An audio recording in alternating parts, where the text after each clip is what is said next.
I'm going to show you how to work with the materials we've got. So it's already established we've got a board which is 140 millimeters wide.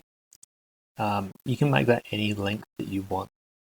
I mean, obviously they come in about 6 meter lengths, but we don't need that for our project. So that rectangle shows us the workable area that we've got. We're working in millimeters, so remember a meter is 1,000 millimeters, so 1,200, 1.2 meters, and 140 millimeters wide. I'm going to finish that sketch and I'm going to extrude it for the amount that we've got, which is 19 millimeters. So that's kind of one plank that we could use. I've got my top and my front just in the orientation that I want. If you use this in the wrong orientation, we can always go in here and go set current view as top or front. That sometimes helps out if you start on the wrong orientation. I'm going to select this bottom now, and I kind of want the double thickness through here because it's a little bit kind of flimsy at this stage. So I'm going to click on the bottom. I'm going to create another sketch. And then on the bottom, I'm going to double up that layer. So I'm going to draw another rectangle in here. It's 140 again, but we're going to do 700 maybe this time. Let me think about this. Let's go a meter, 900 maybe. We will get the dimension tool. We might leave for 140, so it's a square at the front, maybe a little bit more, 160. I'm going to delete this one and I'm going to put 160 in there too. Bear with me, I'll show you what we're doing in a second. And then finish that sketch. And I'm going to extrude that portion down 19 millimeters as well. So essentially what we've just done is we have doubled the thickness of our 19 mil board. Now if I'd like to kind of make room for a steering mechanism, I'm going to go in here and create a fillet. Well, look at the top. So that's the back, that's the front here, and that's the top. We're going to select that edge and we're going to select through the surface to that edge.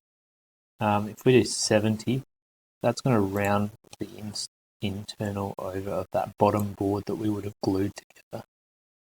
The other thing that we can think about is, well, does it have to be square on top or rectangular?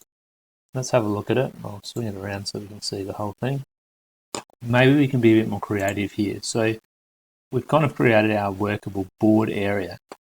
Say we had the bandsaw in the woodwork room and we wanted to do some work with this. So let's draw a circle with 140 mil diameter.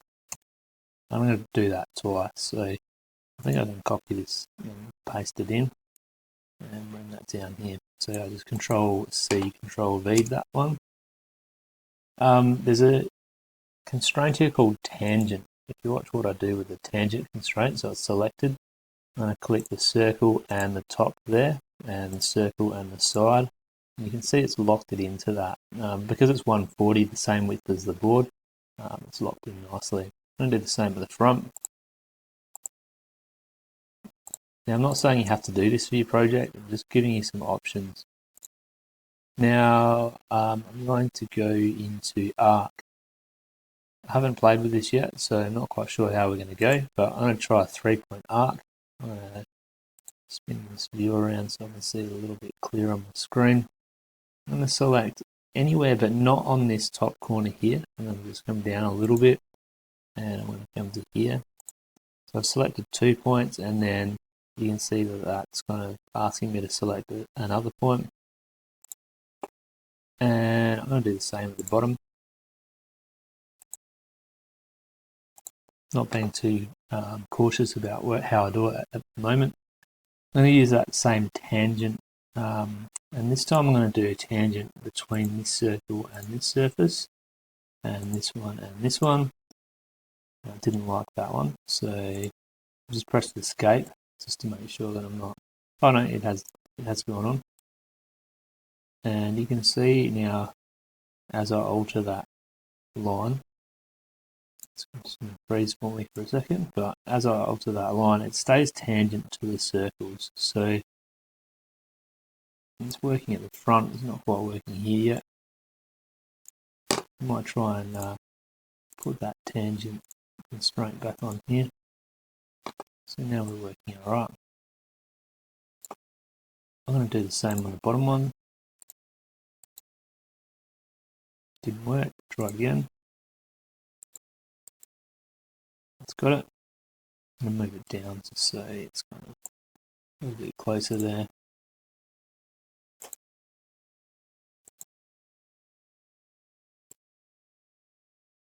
So that's working too. Need a couple more dimensions on here, so you can either do the full radius or the distance between. Full radius is going to be a big number.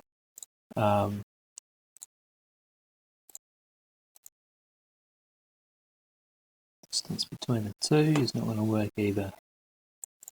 It looks like it's going to have to be the radius, so I'm talking about 6,000 here. It's a big circle. But I'm just trying to achieve that kind of smooth kind of arc in between the two. Now my tangent line didn't work on this one, so I'll try it again.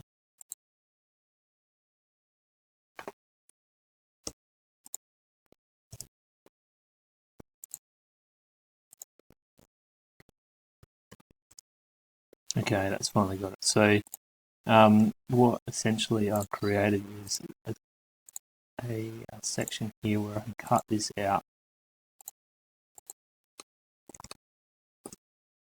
and remove that excess material. We've got kind of like a profile, almost like a skateboard, that we can do a pivot point through the center of this one. Depending on what bolt size you'd have, I'll try 20 mil. And then you could attach your steering mechanism through that one. The back axle block can sit in this part here, seat can sit over the top. And it's a little bit more interesting and maybe durable than just one single plank that goes through. It's your option. I want you to be creative with the project. Just trying to give you some ideas to work with.